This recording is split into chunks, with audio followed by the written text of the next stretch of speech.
अस्सलाम वालेकुम एवरीवन। मेरा नाम है मारूफ फारूक और इस लेक्चर में मैं आपको करवाने जा रही हूँ आपका पैराग्राफ नंबर 4, यूनिट है नंबर 2 चाइनीज न्यू ईयर। और पैराग्राफ 4 का जो टाइटल है वो है न्यू ईयर्स ईव डिनर, यानी कि नए साल की शाम का खाना। और ये स्टार्ट कुछ इस तरह से हो रहा है, ऑन द ईव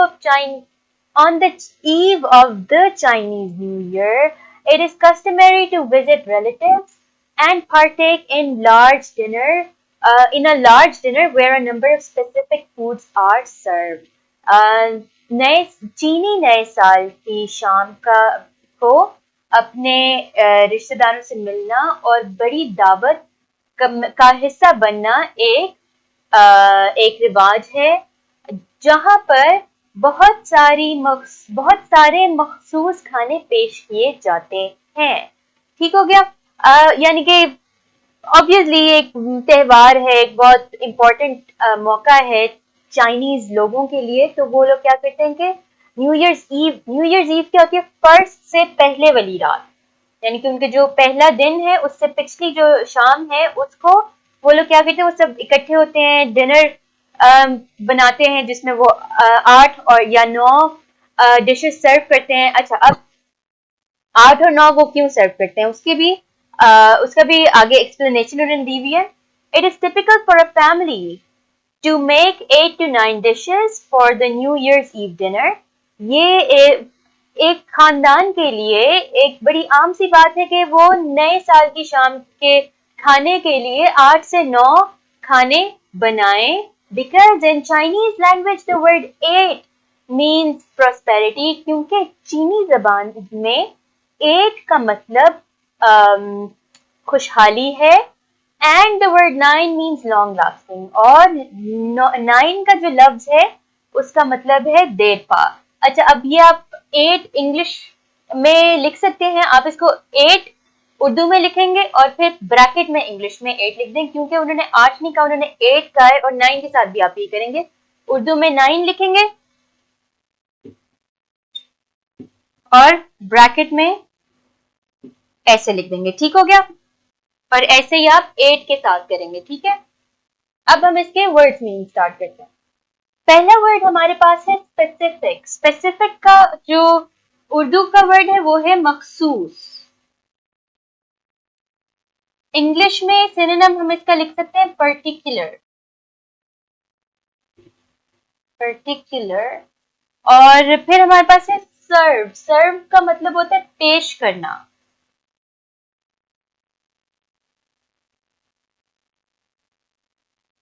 पेश करना, और सिनोनिम में हम लिखेंगे टू प्रेजेंट।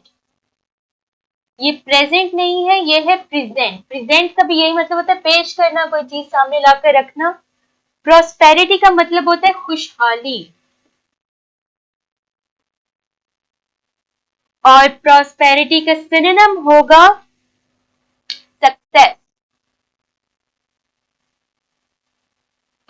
कंटेंटमेंट भी लिख सकते हैं, अच्छा वर्ड है। कंटेंटमेंट का भी यही मतलब होता है कि खुशहाल होना या सेटिस्फाइड होना, खुश होना। अच्छा, लॉन्ग लास्टिंग के लिए जो उर्दू में वर्ड लिखेंगे वो है देर पा, या आप ये भी लिख सकते हैं देर तक रहने वाला।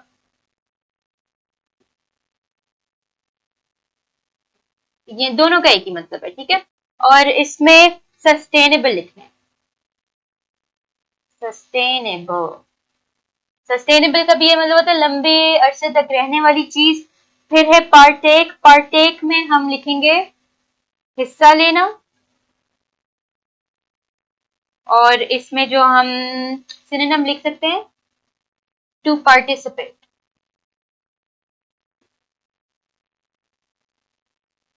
ये आपका है पैराग्राफ नंबर 4।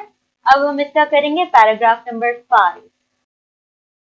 अब हमारे पास है पैराग्राफ नंबर 5, जिसका नाम है गिविंग गुड लक गिफ्ट, यानी कि खुशकिस्मती के तोहफे देना।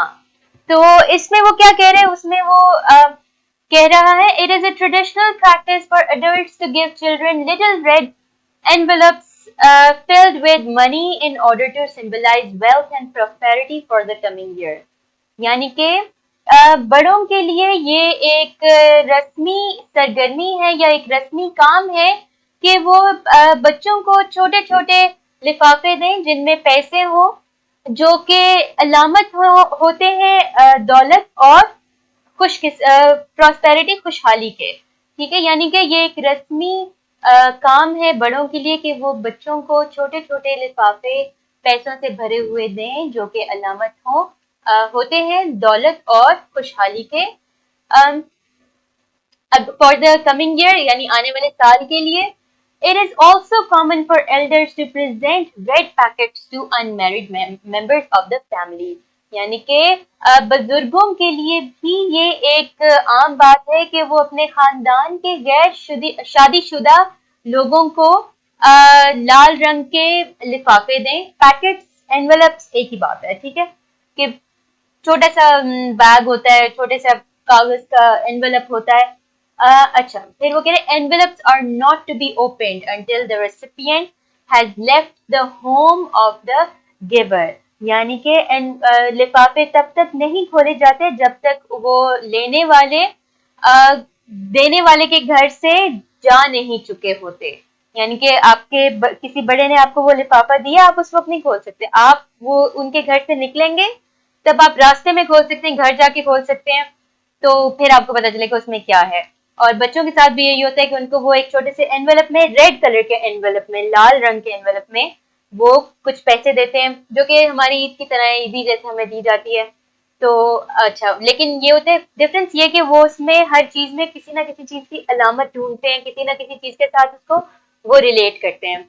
जैसे लाल रंग बलाओं को भगाता है, काला रंग मौत से मुंसलिक है, और फिर छोटे लिफाफे हैं, उसका मतलब है कि आपके पास दौलत आएगी, आपके पास खुशहाली आएगी अगले साल में। ये सारा सिस्टम चल रहा है जी।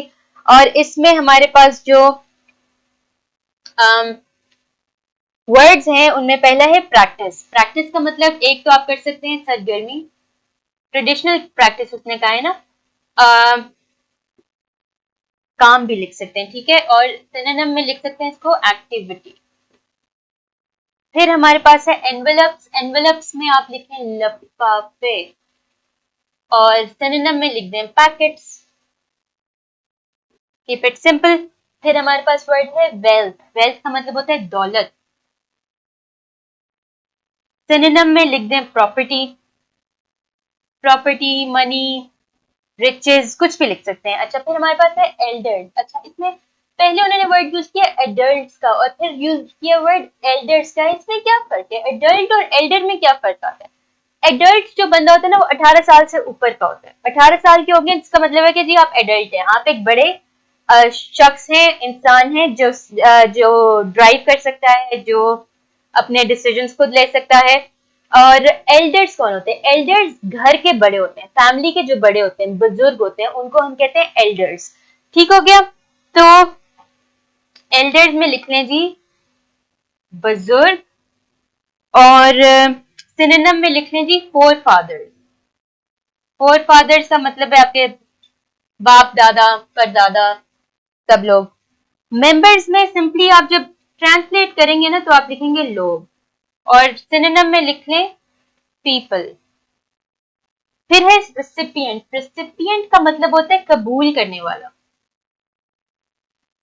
कबूल करने वाला या कोई चीज लेने वाला, यानी कि इसको तोहफे में क्या मिल रहा है? पैकेट्स मिल रहे हैं लाल रंग के। इसका सिनोनिम लिख लें जी रिसीवर। ये है आपका पैराग्राफ नंबर 5। अब हम करेंगे इसका पैराग्राफ नंबर 6। अब हम स्टार्ट करेंगे अपना पैराग्राफ नंबर 6, जिसका नाम है ऑनरिंग द एनिमल, यानी कि जानवर को इज्जत देना।